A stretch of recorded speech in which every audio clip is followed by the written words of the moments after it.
those who do not know me, my name is Rochelle, and I'm a grateful believer in the Lord, and I'm just so grateful for Him always being there for me, just as He's been there for all of us. All day today, I figured I was going to change my clothes and like put on something nice.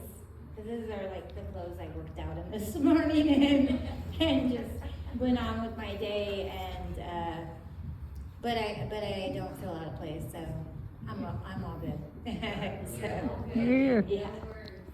Anyways, okay, so we're gonna start way back, 1979. My parents, they met in Canida. I don't know if any of you guys know where Canida is, but it's like near Madras area. Closed down for a while. I think it's open right now because it reopened after it closed down for a while. Anyways, my dad was a bartender illegally because he had like a fake ID. And he met my mom, and my mom was pretty smitten by him. And I think he didn't even have a car at the time, and he was like hitchhiking to see her, and I don't know, it was just kind of a whirlwind romance. And within a few weeks, my dad was like, you know, I'm so in love with you or whatever that I think that we should get married. And my mother says, of course, let's get married. And my dad was like now he'll be like, I actually did not think that she would actually want to go through with it. I thought that she would think I was such a fool. And no, they got married, and my dad didn't have any money, so my mom paid for everything and whatever. And anyways, and all their families thought it was just, you know, really foolish to get married after only a few weeks. And my dad was on his way to boot camp because it was either he was going to go to boot camp or he was going to go to jail.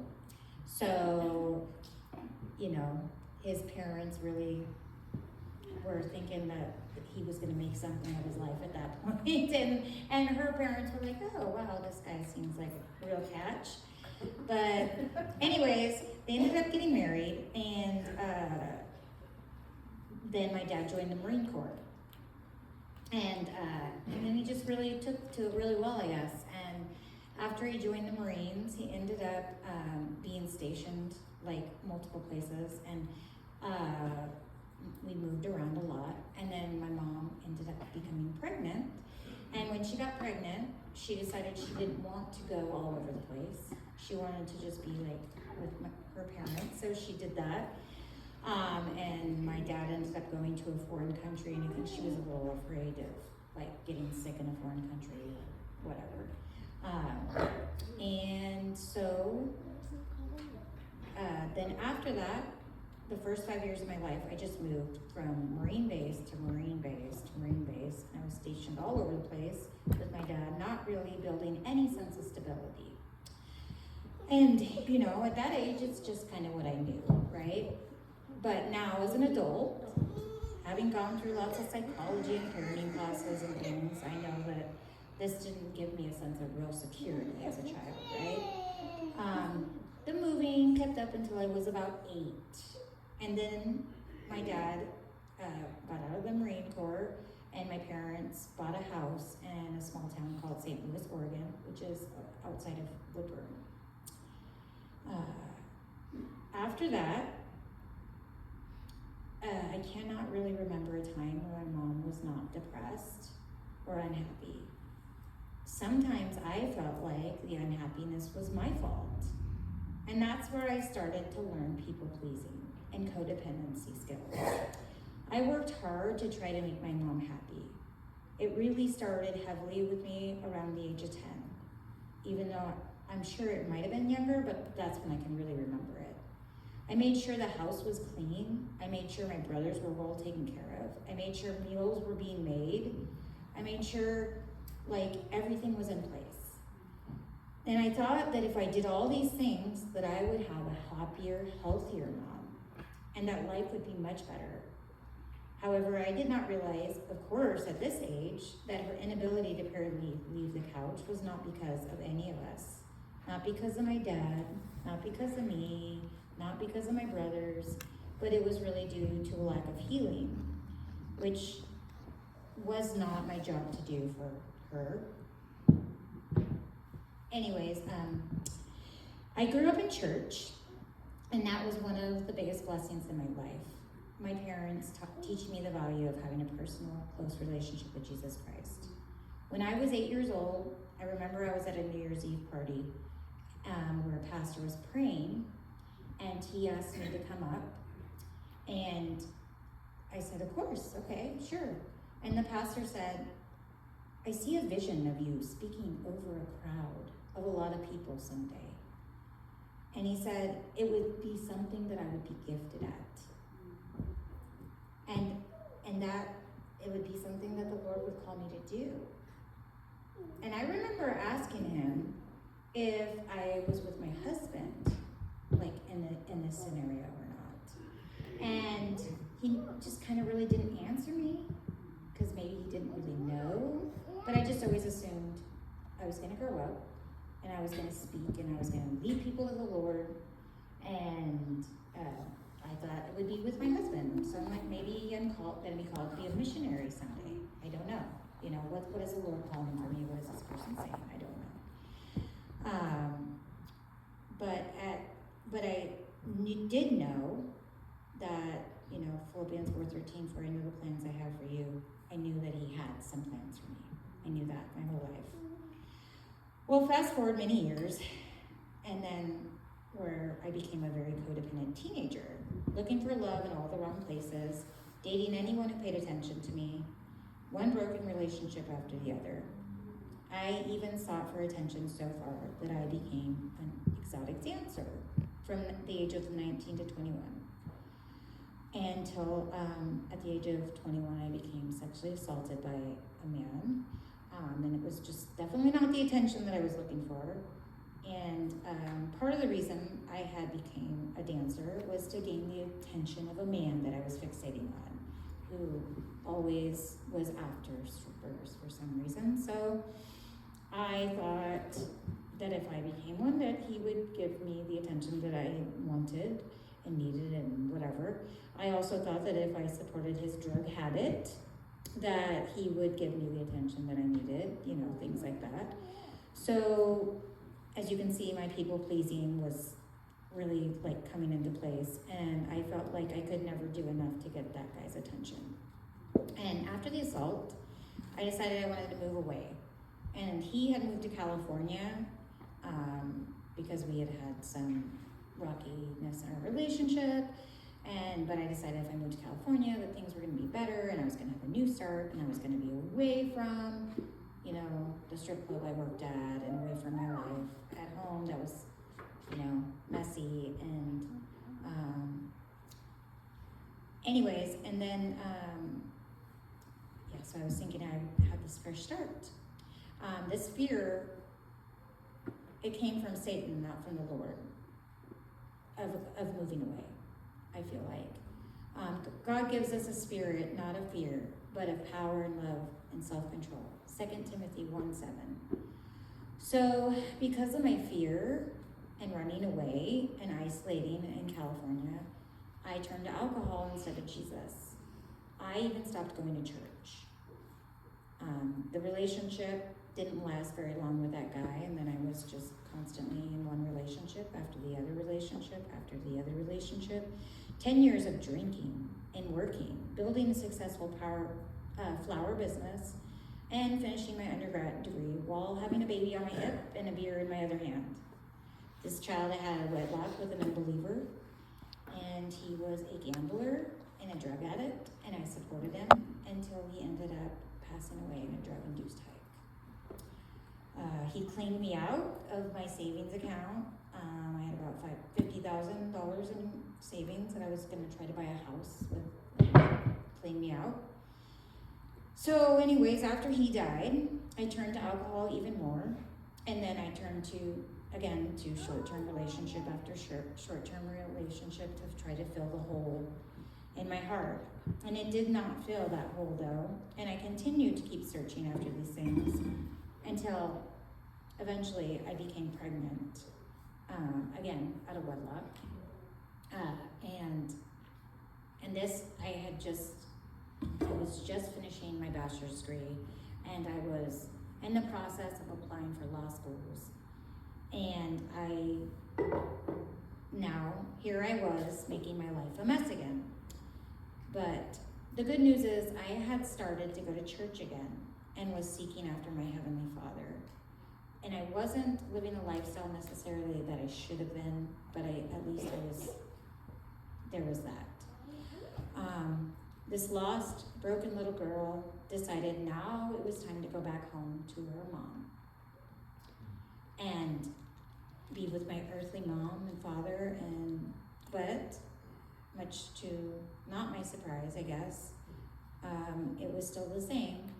My mom was still the depressed, unhappy person. My dad was a workaholic, just trying to ignore what was going on at home, neglecting everything. And so again, I was just turning to alcohol after I had the baby and short-term relationships. And then I found a guy that was gonna be a hero, I thought, or something for me.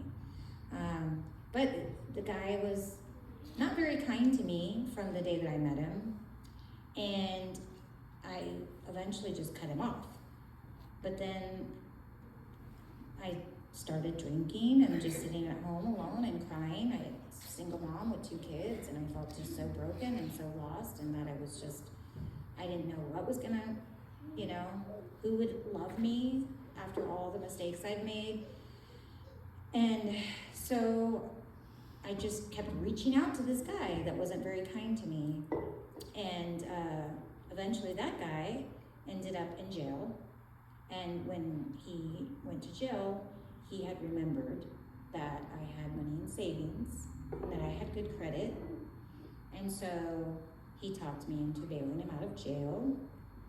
And he talked me into reviving his tree service company that he owned that was about ready to fail.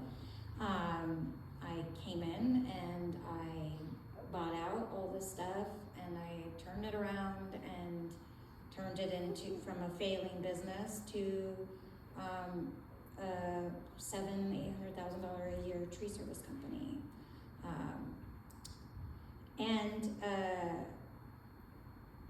The biggest thing I did to save the business was purchasing the business myself. And I worked my butt off to turn it around. I was working 80 hours a week, drinking probably 40, dealing with my ex-husband who was playing video games all day long and maybe working 3 hours a day. And after 6 years of his abuse and him threatening to kill me in front of my children, and I had enough. I called the police. I had him arrested. I took him off everything, blocked him, hired a lawyer, had his name, got a restraining order, and he wasn't supposed to be on any bank accounts. He wasn't supposed to be talking with any of our employees. It was just supposed to be my business now, and I was supposed to start a new life and everything. And because I had just been so broken down by him, eventually his mother was calling me, his friends were calling me, everybody was, putting stuff in my ears that I could never do it on my own. I could never run a tree service business on my own. And it really is kind of like a man-known, business. So eventually I let him back in and convinced him that we were gonna go get a new house and we were gonna start a new life. And then I got pregnant again. And at this point, I'd actually had 3 more children with him. So, and when I got married to him, he had 3 children and I had my 2. And then when I had the new baby, we had a combined of 9. Well, I was super excited for a new chance at a new life, and that I'd been hoping and praying for. I even had a war closet where I posted all my prayers daily, And God, I thought, was finally going to answer my prayers and give me a new life. So in 2019, the new life came, but it wasn't exactly the new life that I had planned. My ex-husband decided that he was going to pinch my eye and twist it. And I ended up with like this huge eyeball, and my whole face was bruised. You could barely recognize me. And I had been doing a Bible study with this church in Sandy, and they ended up just completely pulling together a bunch of resources and coming and saying, you're packing up your house right now. You're walking away from this man, and you're never going to see him again, and we're going to help you. And I was like, yay, so excited.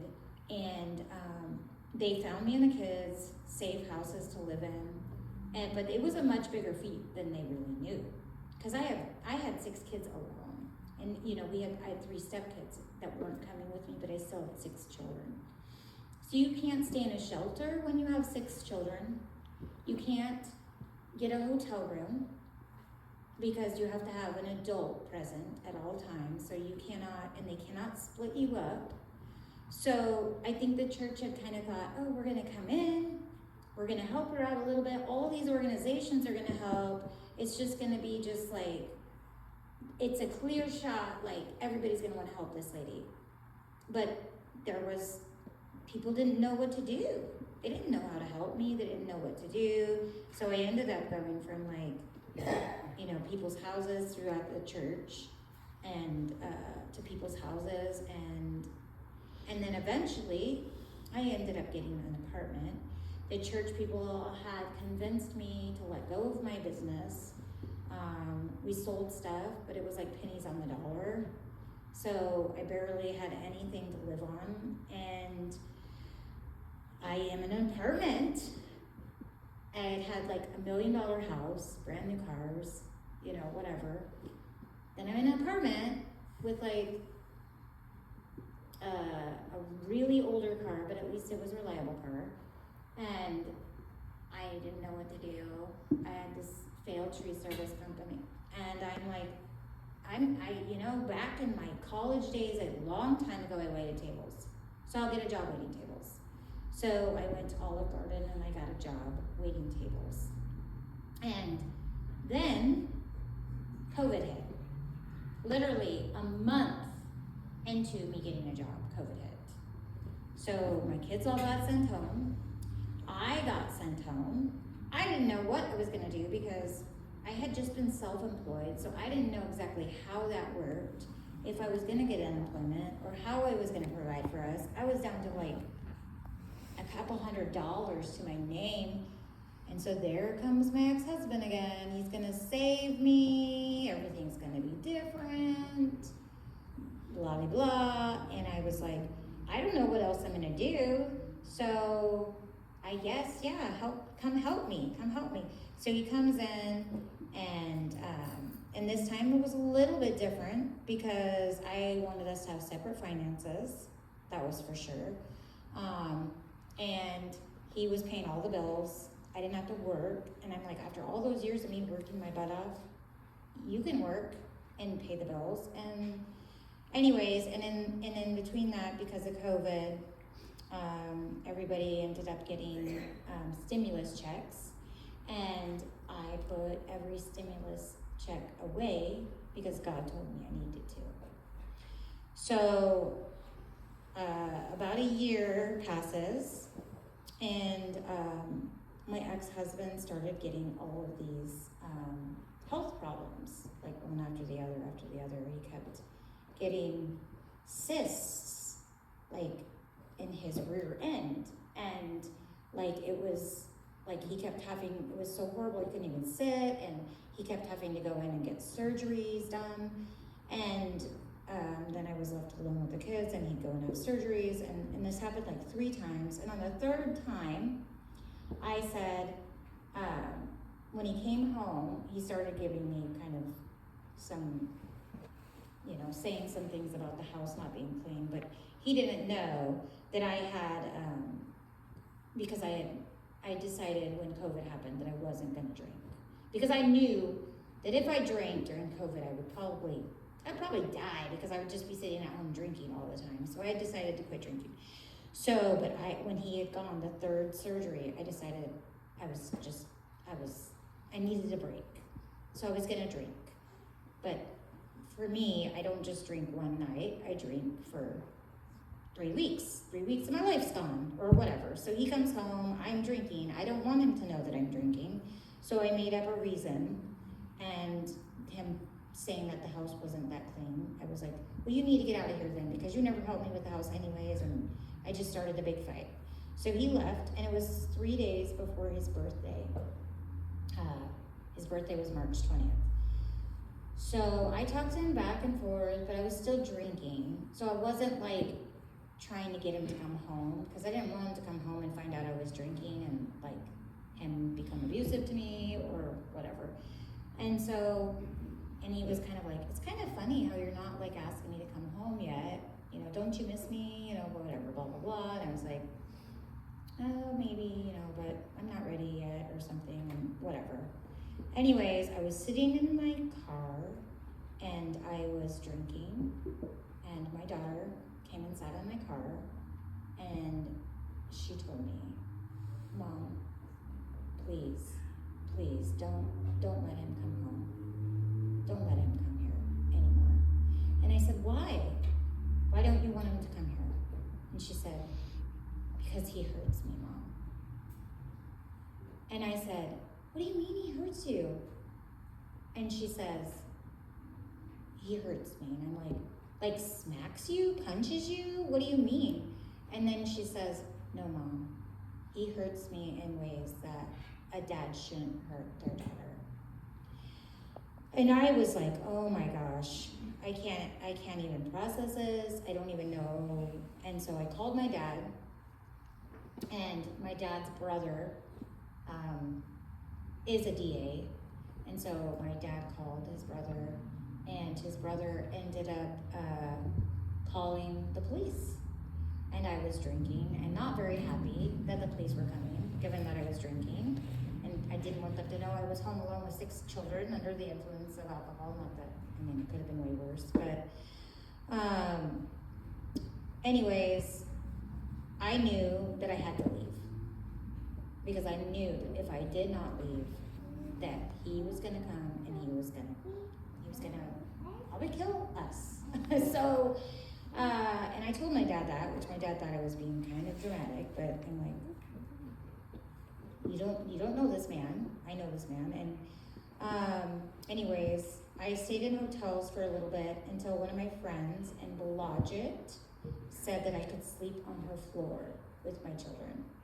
And I said, absolutely, it's better than, you know, being at my house, because it's not like Law and Order, where they, you know, somebody finds out that somebody's being abused, or they call the authorities. They don't get arrested.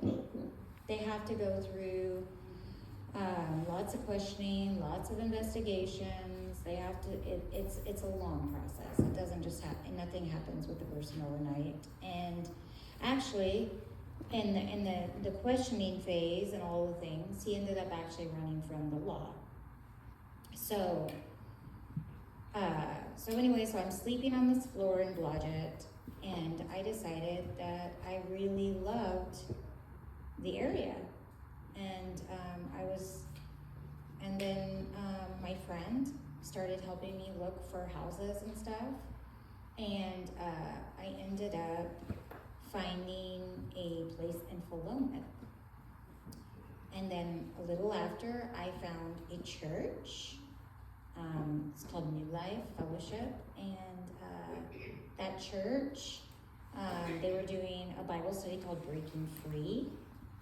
And in the midst of doing that Bible study, I ended up giving up alcohol. And I have now been alcohol-free for 4 years and 3 months. I got sober June 30th, 2021. Soon after, I went back to college and I got my MBA, which is my master's in business, if anybody doesn't know. And I worked my butt off to support me and my kids, working 2 jobs most of the time, working on my master's.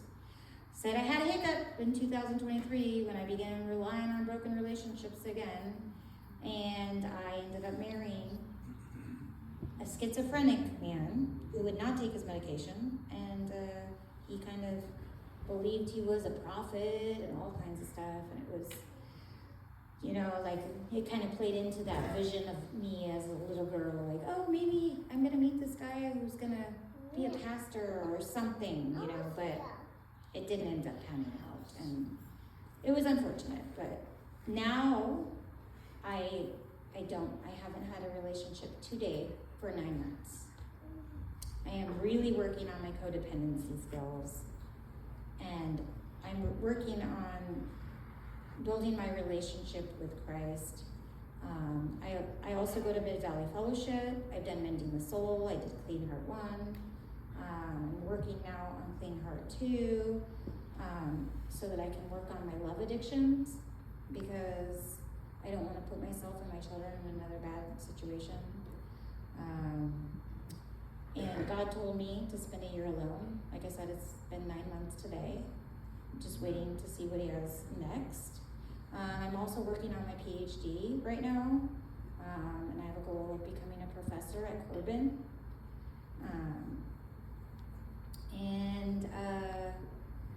Yeah, I guess I said the verse that I thought of at the end, and I feel very strongly is what God's calling me in right now. Joel 2:25 through 26. I will repay you for the years the locusts have eaten, the great locust and the young locust, the other locust and the locust swarm, my great army that I sent among you. You will have plenty to eat until you're full, and you will praise the name of your Lord your God, who has worked wonders for you. Never again will you be shamed.